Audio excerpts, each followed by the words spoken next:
કમોસમી માવઠાના મારથી ખેડૂત છે પાયમાલ થયો છે ત્યારે બધાની વચ્ચે હવે ખેડૂતો માટે મોટા સમાચાર સામે આવ્યા છે।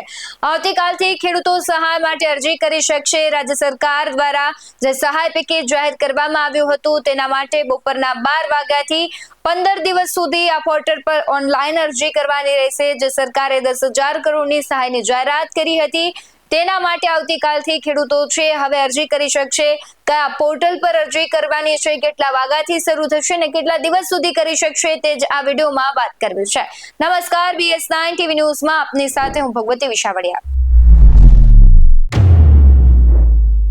મુખ્યમંત્રી ભૂપેન્દ્ર પટેલે કમોસમી વરસાદથી અસરગ્રસ્ત ધરતીપુત્રોને સહાય પેકેજનો લાભ મેળવવા માટે 14મી નવેમ્બર શુક્રવાર બપોરે 12 કલાકથી 15 દિવસ સુધી ઓનલાઈન અરજી પર કરવાની રહેશે અને ઓનલાઈન જે આખું પોર્ટલ કાર્યરત થશે તેના પર અરજી કરવાની રહેશે। મુખ્યમંત્રી ભૂપેન્દ્ર પટેલે રાજ્યમાં તાજેતરના અસાધારણ કમોસમી વરસાદને પરિણામે ખેડૂતોના ઉભા પાકને થયેલા વ્યાપક નુકસાન સામે સંપૂર્ણ સંવેદનાથી પડખે ઉભા રહીને ઐતિહાસિક રાહત સહાય પેકેજ જાહેર કર્યું છે।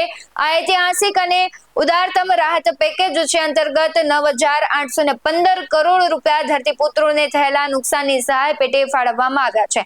ખાસ કરીને krp.gujarat.government.in પોર્ટલ પર ખેડૂતોને અરજી કરવા માટે VCE અથવા VLE મદદરૂપ થશે। વરસાદથી થયેલા નુકસાનનું સર્વે પંચ, રોજકામ મંત્રીઓને અસરગ્રસ્ત જિલ્લાના ખેડૂતો સાથે પ્રત્યક્ષ મુલાકાત અને કૃષિ વિભાગ, મહેસૂલ વિભાગ, નાણાં વિભાગ સહિત સંબંધિત વિભાગો સાથે સતત ઉચ્ચ સ્તરીય બેઠકો યોજીને પેકેજની જાહેરાત અને ખાસ કરીને ઠરાવ થયા સુધીની સમગ્ર વહીવટી પ્રક્રિયા મુખ્યમંત્રી ભૂપેન્દ્ર પટેલના માર્ગદર્શન એક અઠવાડિયામાં જ પૂરી કરી દેવાય બાદ કિસાનના હિતકારી અભિગમને કૃષિ મંત્રીએ વધાવ્યો છે। તેમણે બનાસકાંઠાના વાવ, થરાદ સહિત 5 જિલ્લાઓમાં અગાઉ થયેલા કમોસમી વરસાદના અસરગ્રસ્તોને પણ પિયત અને બિનપિયત સમાન ધોરણે 22,000 પ્રતિ હેક્ટર 2 હેક્ટરની સમય મર્યાદામાં સહાય જાહેર કરીને રાજ્યના ખેડૂતો પર આવી પડેલી વિપદામાં સમગ્રતા 11,000 એટલે કે 137 કરોડનું રાહત પેકેજ આપવાનો જે સંવેદનશીલ નિર્ણય લીધો છે તે હવે છે આવતીકાલથી જે ખેડૂતો છે તે હવે તેની અરજી કરી શકશે।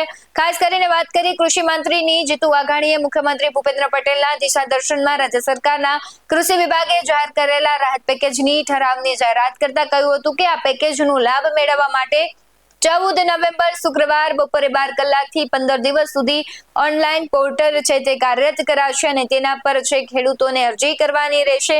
બીજી તરફ છે હવે જે પ્રમાણે વાત કરવામાં આવે છે કે આ આખું પોર્ટલ કામ કરશે તેમાં ખેડૂતોએ પોતાના જે કાગળો છે તેની જે જરૂરિયાત જે માંગે છે, જે ઇન્ફોર્મેશન માંગે છે તે ભરવાની રહેશે અને ત્યારબાદ તે અરજી કરી શકશે। એટલે તમારે જો તમે પણ ખેડૂતો છો, તમને નુકસાન થયું છે, તમારે સહાયનો લાભ લેવાનો છે તો આ પોર્ટલ છે તેના પર તમારે અરજી કરવાની રહેશે। આવા જ વધુ અહેવાલો સાથે ફરી મળતા રહીશું। તમે અમારી YouTube ચેનલને સબસ્ક્રાઇબ કરવાનું, અમને Facebook અને Instagram પર ફોલો કરવાનું ભૂલશો નહીં। બાકી અમને અપડેટ્સ મેળવવા માટે આપ જોતા રહો BS9 ટીવી ન્યૂઝ। નમસ્કાર।